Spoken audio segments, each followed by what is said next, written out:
Hey everyone, welcome back to your YouTube channel for creative studies. कैसे हैं आप सभी? आशा करता हूँ आप सभी अच्छे होंगे। आज हम लोग जानेंगे PHIC 133 के लिए इम्पोर्टेंट क्वेश्चन विद आंसर जो हिस्ट्री से संबंधित है।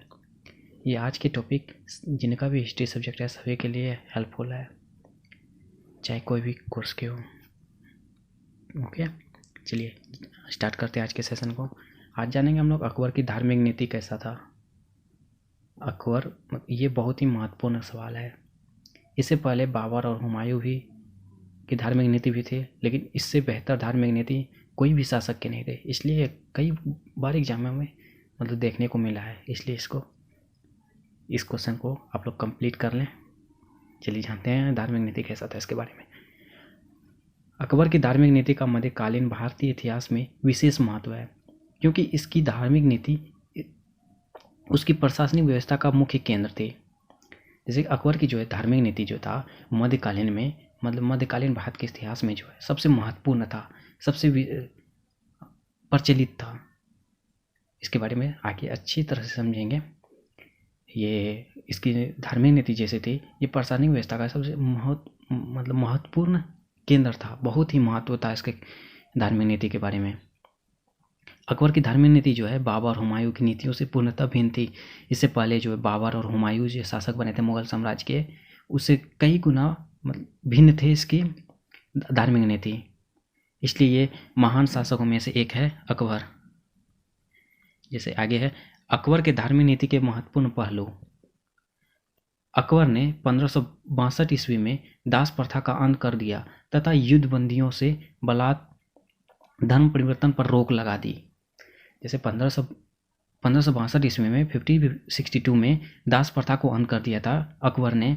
उसके बाद युद्ध बंदियों से बलात् धर्म परिवर्तन पर रोक लगा दिया था। इसका युद्ध बंदियों मतलब हो गया कि जो बंदी जिसको कैदी बना के रखे थे उस पर धार्मिक नीति नहीं अपनाया जाता। जैसे कि कोई किसी को बंदी बना देंगे तो उसे धर्म परिवर्तन नहीं करवा सकते थे। इसकी नीति को अकबर ने हटा दिया 1562 ईस्वी में। और इससे ऑब्जेक्टिव टाइप में आपको ये सवाल पूछे जा सकते हैं कि अकबर ने दास प्रथा का अंत कब किया था, तो इसका राइट आंसर हो जाएगा 1562 ईस्वी में। इसमें एक और क्वेश्चन बनेगा कि अकबर ने 1562 ईस्वी में कौन सी प्रथा का अंत कर दिया था, तो इसका राइट आंसर हो जाएगा दास प्रथा। उसके बाद और एक क्वेश्चन इसमें आ जाएगा युद्ध बंदियों से बलात् धर्म परिवर्तन करने वाला कौन से शासक थे, तो इसका राइट आंसर हो जाएगा अकबर। क्लियर। इसके बाद आगे 1563 में अकबर ने तीर्थ यात्रा कर को समाप्त कर दिया। 1562 से पहले जो है अकबर के शासन काल से पहले जो भी प्रजा थे वो किसी तीर्थ यात्रा पर जाते थे तो उस पर उसे कर लगता था। अकबर ने 1563 ईस्वी में इस तीर्थ यात्रा कर को समाप्त कर दिया और इससे प्रजा बहुत ही खुश हुए और इस तरह से भी अकबर महान शासकों में से एक माना जाता है। और आगे है 1564 ईस्वी में जो है अकबर ने जजिया कर को समाप्त कर दिया था। जजिया कर मतलब हो गया अलग अलग जाति के लोगों से जो कर लिया जाता था उसको हटा दिया गया था। जो इस्लाम धर्म से कर को इस तरह से इस्लाम धर्म हिंदू धर्म से कर लिया जाता था, उस कर को 1564 ईस्वी में अकबर ने हटा दिया, समाप्त कर दिया। उसके बाद नेक्स्ट में 1575 ईस्वी में अकबर ने फतेहपुर सिकरी में इबादत खाना की स्थापना की थी। उसके बाद जो है अकबर ने इबादत खाना को 1578 ईस्वी में सभी धर्मों के लिए खोल दिया गया तथा अकबर इबादत खाना में सभी धर्मों के ज्ञाताओं को बुलाता था एवं उनसे उनके धर्म के बारे में जानकारी प्राप्त करता था। अकबर ने 1575 ईस्वी में फतेहपुर सिकरी में जो है, जो आगरा में पड़ता है, अभी भी स्थित है, वहाँ इबादत खाना का स्थापना की थी। तभी जो है 1575 ईस्वी में इबादत खाना वो सिर्फ इस्लाम धर्म के लिए था। उसके बाद अकबर ने ही इबादत खाना को जो है 1578 ईस्वी में सभी धर्मों के लिए खोल दिया गया, जो कि हिंदू हो चाहे मुस्लिम सिख ईसाई जो भी हो सभी इबादत खाना में जा सकते थे। वो 1578 ईस्वी में अकबर के द्वारा ही किया गया था। उसके बाद अकबर जो है अनपढ़ शासक थे, उन्होंने सभी धर्म के ज्ञाताओं बुद्धिमानों को बुलाता था इबादत खाना में। उसके बाद उनसे सभी धर्म के बारे में जानकारी प्राप्त करता था। और नेक्स्ट है अकबर ने 1582 ईस्वी में एक नया धर्म चलाया था जिसका नाम दीन ए इलाही या तौहीद ए इलाही था। 1582 ईस्वी में जो है धर्म मतलब अकबर ने एक नया धर्म चलाया जिसका नाम है दीन ए इलाही या तौहीद ए इलाही। दीन ए इलाही का ही दूसरा नाम है तौहीद ए इलाही। ठीक है, चलिए नेक्स्ट में आप सॉरी। इसके पूर्व 1579 ईस्वी में अकबर ने मजहर की घोषणा की थी, जिसका अर्थ यह था कि यदि किसी भी धार्मिक ग्रंथ में या इस्लामिक मान्यताओं में कोई विवाद होता है तो उस विवाद का निपटारा वह स्वयं करेगा तथा अंतिम निर्णय भी उसी के द्वारा दिया जाएगा। मतलब 1579 ईस्वी में 1579 में अकबर ने मजहर की मतलब मजहर का अर्थ होता है किसी भी धर्म में धार्मिक ग्रंथ में जो है कोई भी विवाद होगा, इस्लामिक धर्म कोई भी विवाद होगा तो वो अकबर खुद उसे सुलझाएगा, उसका निपटारा करेगा। उसके बाद जो भी अंतिम निर्णय होगी वो अकबर के द्वारा ही दिया जाएगा। क्लियर। उसके बाद नेक्स्ट है दीन ए इलाही के पुरोहित अबुल फजल थे। दीन ए इलाही जो अकबर के द्वारा 1582 ईस्वी में नए धर्म का शुरुआत किया गया था, दीन ए इलाही, उसका पुरोहित जो है अकबर ने अबुल फजल को बनाया।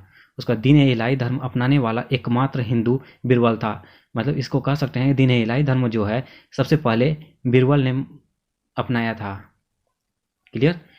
फिर है अकबर ने आगरा एवं लाहौर में ईसाइयों को गिरजाघर बनाने की अनुमति दे दी थी। अकबर ने आगरा एवं लाहौर में जो ईसाइयों का गिरजाघर ईसाइयों को गिरजाघर बनाने के मतलब ईसाई धर्म के लिए जो चर्च होता है उसको बनाने की आदेश दे दिया था अकबर ने आगरा और लाहौर में। इस तरह से भी अकबर जो है महान शासक बना। अकबर ने सूफी सिलसिले में चिश्ती सिलसिला को मान्यता दे दी थी तथा समर्थन प्रदान किया था। क्लियर। जैन आचार्य हरि विजय सूर्य को जगत गुरु की उपाधि दे दी थी एवं जिनचंद्र सूर्य को युग प्रधान की उपाधि देती थी। कई बार पूछे जाएंगे आपको कि अकबर ने किसे जैन आचार्य की उपाधि दे दी थी, जगत गुरु की उपाधि दे दी थी। इसका राइट आंसर है आचार्य हरि विजय सूर्य। उसके बाद इसी में है अकबर ने किसे युग प्रधान की उपाधि दे दी थी, तो इसका राइट आंसर हो जाएगा जिनचंद सूर्य। ओके। फिर नेक्स्ट में अकबर के जीवन पर सबसे ज़्यादा प्रभाव हिंदू धर्म का पड़ा था। अकबर जो है हिंदू धर्म में वो जन्म लिया था, इसलिए वो हिंदू धर्म पर उसका ज़्यादा प्रभाव पड़ा था। क्यों? क्योंकि वो जब बचपन से ही हिंदू धर्म में जो भी त्यौहार होते थे, जो भी पर्व होते थे, वह बचपन से उसे जानते थे किस तरह से किया जाता है, किस तरह से इसमें क्या क्या होता है। इसलिए वो जो हिंदू धर्म में उसका प्रभाव ज़्यादा पड़ा। फिर नेक्स्ट है 1584 ईस्वी में, यहाँ 1584 है गाइज, 1584 ईस्वी में अकबर ने सूर्य सिद्धांत पर आधारित एक नया संवत या कैलेंडर जारी किया था जिसे इलाही संवत कहते थे। आपको पूछे जाएंगे कि इलाही संवत किसने शुरू किया था। मतलब इलाही संवत की शुरुआत किसके द्वारा की गई थी, तो अकबर के द्वारा। कब किया गया था? 1584 ईस्वी को, 5084 में। फिर नेक्स्ट है अकबर के सिक्कों के चौथे गुरु रामदास को अमृतसर में स्वर्ग मंदिर बनाने के लिए 500 बीघा जमीन दान में दे दी थी। अकबर जो है सिख के चौथे गुरु जो है रामदास थे, वो अमृतसर में जो है स्वर्ण मंदिर बनाने के लिए 500 बीघा जमीन दान में दे दी थी। क्लियर। नेक्स्ट में अकबर ने सती प्रथा एवं बाल विवाह पर रोक लगा दी थी तथा एक समाज सुधारक की भूमिका अदा की थी। अकबर जो है सती प्रथा एवं बाल विवाह, मतलब जो बचपन कम एज के थे उसे शादी करवाया, उसे शादी करने से रोका। उसके बाद जो गर्भवती थी उस पर कोई भी किसी तरह के आरोप या किस तरह मतलब भेदभाव करने से उस पर रोक लगा दी तथा समाज सुधारक की अहम भूमिका निभाई। जो समाज सुधार में अकबर ने बहुत ही महत्वपूर्ण अपनी भूमिका निभाई। इस तरह से अकबर को महान शासक कहा जाता है। सभी शासकों में से सबसे अहम भूमिका निभाने वाले शासकों में से एक है अकबर। ये इस तरह से अकबर की धार्मिक नीति जो है के बारे में हम लोग आज जाने, जो खुद में एक बहुत ही महत्वपूर्ण इम्पोर्टेंट, कई बार एग्जामों में पूछे गए हुए हैं ये क्वेश्चन। इसलिए आप सभी को इन क्वेश्चन को कंप्लीट कर लेना है। चाहे आप कोई भी एग्ज़ाम में हो, चाहे हिस्ट्री से रिलेटेड जो भी एग्ज़ाम हो, सब में ये आज के क्वेश्चन का, चाहे ऑब्जेक्टिव टाइप में हो या सब्जेक्टिव टाइप में हो, रहेगा ही रहेगा। जब तक हिस्ट्री रहेगा तब तक ये सारी क्वेश्चंस रहेगा ही रहेगा। इसलिए आप लोग सभी कंप्लीट कर लीजिए। आई होप कि आप सभी अकबर की धार्मिक नीति को सही रूप से समझ गए होंगे। और जो भी चैनल में जो न्यू है, प्लीज़ चैनल को सब्सक्राइब कर लें, बेल आइकन को ज़रूर दबाएं, और वीडियो पसंद आए तो लाइक कीजिए, कमेंट के माध्यम से ज़रूर बताएं कि आपको समझ में आया या नहीं। उसके बाद अपने दोस्तों के साथ साझा ज़रूर करें। Thank you so much everyone. अब मिलते हैं नेक्स्ट वीडियो में हम लोग।